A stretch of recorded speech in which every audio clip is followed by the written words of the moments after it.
Alhamdulillah wa kafa wa salamun ala ibadihi alladhina istafa amma ba'd. Saya muliakan Pak Imam dan seluruh masyarakat, para alim ulama dan seluruh jamaah Musholla Al-Fatah. Semoga sholat kita diterima Allah Subhanahu wa taala. Amin. Hadirin yang mulia, Allah taala mempersaudarakan orang-orang beriman. Innamal mu'minuna ikhwah.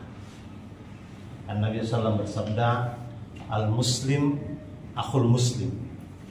Orang Islam ini bersaudara dengan sesama orang Islam. Yang mempersaudarakan adalah Allah. Yang mempersaudarakan adalah Rasulullah. Hari ini orang salah paham.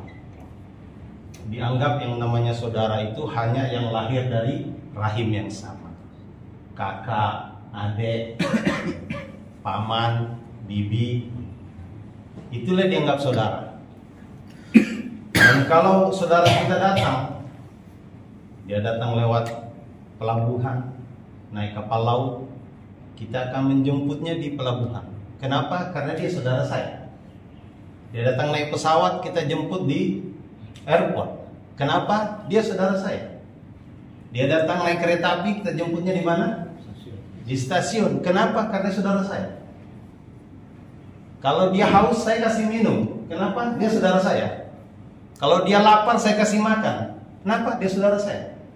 Kalau dia tidak punya tempat tinggal, saya bawa ke rumah saya.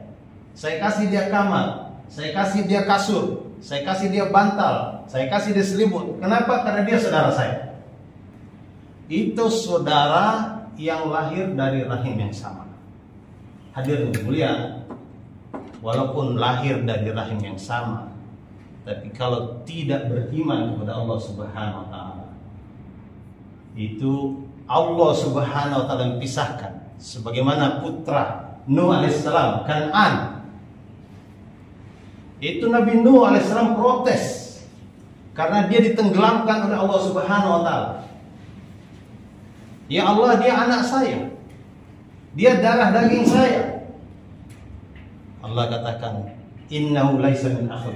Dia bukan keluargamu. Coba hadirin mulia. Orang yang lahir dari istri Nabi Nuh alaihissalam, darah daging Nabi, darah daging Rasul, darah daging ulul azmi, tapi tidak beriman kepada Allah Subhanahu wa taala, maka tidak dianggap saudara. Yang saudara itu adalah yang punya kalimat yang sama, kalimat la ilaha illallah Muhammadur Rasulullah. Alhamdulillah, ini ada jemaah dari Jakarta Timur, saya dari Serpong BSD, ada yang dari Bengkulu, ada yang dari Sentul, ada yang dari Garut, masya Allah. Orang Garut ini aslinya Palembang. Saya tinggal di Serpong tapi asli dari Sulawesi, Makassar, masya Allah. Ada yang dari Bekasi. Hakikat saudara itu ini, yang punya kalimat la ilaha illallah Muhammadur Rasulullah, yang mempersaudarakan Allah.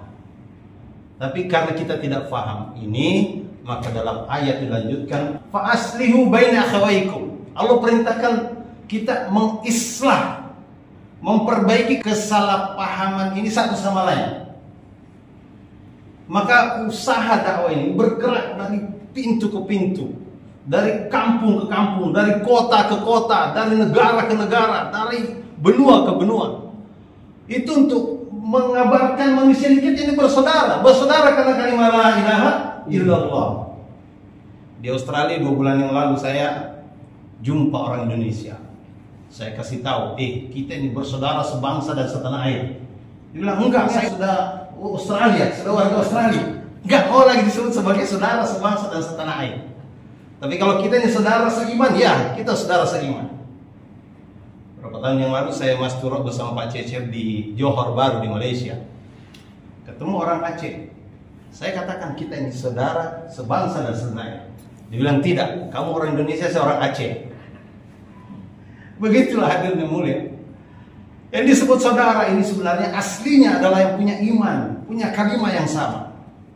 Karena itu sebagai saudara kita dianjurkan saling ingat mengingatkan.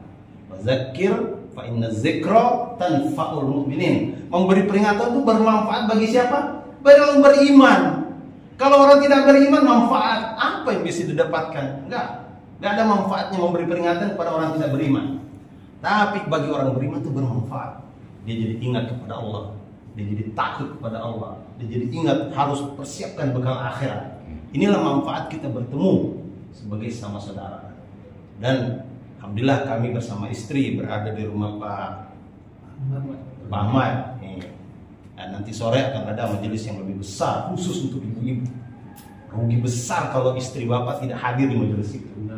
Karena majelis itu akan membicarakan pentingnya bagaimana kaum perempuan melayani suami, mempersiapkan kehidupan akhirat, mendidik anak-anak. Itu penting sekali dihadiri oleh kaum perempuan. Ya, perempuan ini tahu apa yang harus dilakukan di rumah, apa yang harus dilakukan menghadapi suami, menghadapi anak-anak, menghadapi mantu, menghadapi mertua. Ini dimuzakarakan di kalangan kaum ibu. Dan tidak lama ibu ini akan pindah besok. Jadi selagi masih berada di sini, silakan istri bapak dibawa ke sana, mantu perempuan, anak perempuan dibawa ke sana. Sebentar aja, waktunya itu pukul 4.30 sampai 5.30 ya. 5 sampai setengah 6. Jadi sebentar saja. Silahkan bawa ke sana biar berkenalan dengan istri-istri kami. Alhamdulillah istri kami berpengalaman, bukan pengalaman lokal, pengalaman internasional saja.